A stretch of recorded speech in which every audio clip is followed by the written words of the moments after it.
So yeah, how about those Mariners? Specifically, my favorite ex-Mariner. Go ahead. Who is it? I want to. I just have to say Ichiro. Absolutely. Yeah. Ichiro's in the news, baby. Yeah. 3,000 hits. Yeah, I heard about that. Good for you, dude. Seriously. Yeah. Congratulations. Yeah. It's, it's funny because you look at, like, I think Don Mattingly is one of his hitting coaches, and I'm like, Don Mattingly, by the way, I don't know if you remember him. He was a Yankee. No, but the name rings a bell, first baseman. actually. Yeah. Amazing player. And I was like, oh, that's his. I mean, you could say it's his hitting coach, but Yeah. he doesn't have a hitting coach. I mean, Yeah. it's no. So I was like, what? I wonder how many hits he had. 1,278. Yeah, compared to 3,000. And Mattingly didn't start at 27 in the big leagues Yeah. like Ichiro did. And yeah, Ichiro's 42. It was fun. There was a interview with him a few years back where they said, so how long do you think you'll keep playing? And he said, and he was 40 at the time, he said, probably another 10 years. And they're like, that's good. So he's 42 now, and they said, so you'd said you're going to play until you're 50. You still think that? And he said, probably, at least, I hope. Yeah. It's like, and at 42, he's still batting well over 300. Yeah. And what's fun is his 3,000th hit was a triple. Nice. Yeah, it's like, that's so uncharacteristic. Yeah. And it looked like it was so close to out. It was It was off the fence. Really? It should have been caught, really, but I assume the outfield was playing in. Yeah. Because it's Ichiro and he just slaps singles. Yeah. But what an amazing player. Yeah, he is. And actually, one of the things that I do like about him, though, is like when he was a Mariner, and I bet he still does it with the team down there too, was he did a lot of the community stuff too. And that's what I do like about those players that are like, hey, yeah, I am an athlete, yeah, I get paid big bucks, but who put in the time for community stuff. It's like, that's just really cool for them to do. I mean, they don't have to. No. I mean, like, a lot of them are training to do their job. Well, apparently, speaking of training, one of the coaches or something was at this wherever the Miami Marlins play over the All-Star break, and Ichiro was there training. Yeah. He's like, "What are you doing, man? Take the day off." He's like, "Oh no, I don't take days off." Apparently he does. He takes about a week off a year right after the season ends, and then right back to training. And what amazes me is he's got such a unique warm-up and swing and all that. I thought after other players saw his success that you would start to see people emulate it, and you just don't. It's weird. Well, it's just I don't know. Then again, when it comes to some sports stuff, I know that a lot of those guys, they have their rituals. Like, and if they don't, it's because of the fact that if they change anything, it's like they think it's bad juju. Right. That's why you see a lot of... But you've had 15 years for new players to come up. That is true. I mean, there are players who are entering the big leagues now who were 4 when they started watching Ichiro play. You got a point there. I don't know. I do have a point there. Yes, I got you. I'm gonna save that one. All right, you do it. Put it in your pocket. Enjoy it. I met Dan Wilson. Okay. Really? Yeah, catcher Dan Wilson, Booyah. who is among the few players to have a gold medal and a World Series ring. Nice. Yeah, catcher Dan Wilson, who was with the Mariners for a long time, and just so good at throwing out at second, good batting average, great guy. The preschool my kids went to, he came in as Santa. Nice. And the kids were like, Santa, and the parents were like, Dan Wilson. Yeah. It was really neat. That's cool. Tall. You don't realize, mostly because he always seemed crouching. Yeah. But also because you see him next to other professional athletes. Yeah. And you don't realize he's like 6'2".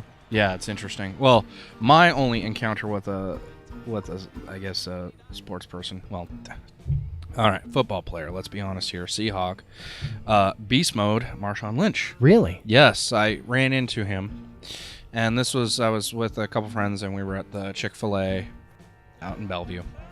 And of course, we left, and I see on this nice Jeep had this like B and M logo on it, and I'm like, I wasn't thinking anything, and I'm noticing it's like, oh, he's got green rims on. I'm like, oh, must be a Seahawks fan. Okay.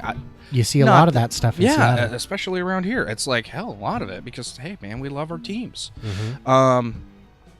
A lot of vehicles really tricked out too. Oh yeah, and a lot of them look neat. But anyways, and sure enough, Marshawn Lynch walks out of the Jeep, and I'm just like, holy crap, that's Marshawn Lynch. How big is he? A big motherfucker. Is he? No, I mean it's like one of those well, like I know that again, as you were saying, you see other athletes and all that, see but him with next him, to linebackers, and it's just like he just looks massive, and it's like the dude had to be 6'5", easily 300 pounds.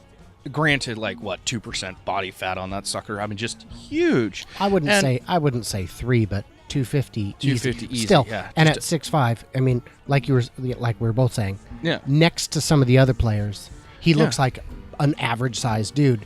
And then you see him in real life, and you're like, no, that's a big dude. That's an athlete. The only thing that really irritated me, and this is not towards him at all.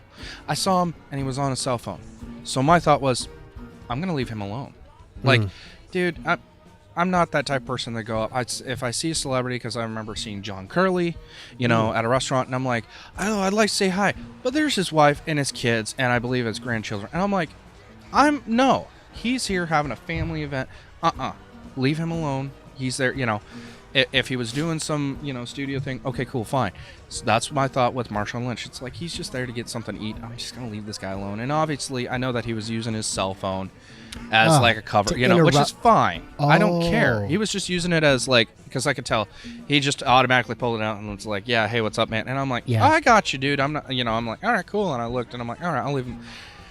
Well, the people that I was with, on the other hand, were like, oh, are you Marshawn Lynch? And I'm like, oh, Jesus Christ, don't leave the guy alone. And he's like, yeah, I am. And he's like, oh, dude, can we get a picture with you? And I'm like, oh, Jesus, no. And sure, and nicely he goes, no, man, I'm not today, dude, And I'm like, we're like, I'm like, hey, man, thanks. Nice meeting you, but it was just like, why? I wanted to strangle the person I was with, because I'm like, why did you do that? He's just there to get something to eat. Leave the man alone. I mean, it's like... I don't remember which comedian it was. One I saw recently in an interview. They said, he goes, yeah, when people come up to me on the street, he was talking with another comedian. He said, the difference between you and me is people will come up to me on the street and they'll say, hey, are you so-and-so? And I'll go, nope. And they'll go, oh, okay. Yeah. That's it. Because apparently he doesn't look enough like himself. Yes, actually, another comedian that I'm thinking of is Rob Schneider. And no, because he has this show on Netflix called Being Rob, I believe is the name of it. Yeah, with his wife, and they were on Game Grumps, actually, which is a YouTube show that I thoroughly enjoy, and I highly recommend you watch that too. And they did a segment on that. Of course, watch our shit first. Right, watch this. Yeah, watch this first. Once you get through all 60 hours of this, then watch Game Grumps. Yeah. Yes, but actually he was making the joke because like he wrote the joke in his show where this one guy, what was it? He went to Starbucks and got a coffee, and the guy was kind of like, well, why didn't you give me a bigger tip? You obviously make a lot of money, and he's just like, what the hell?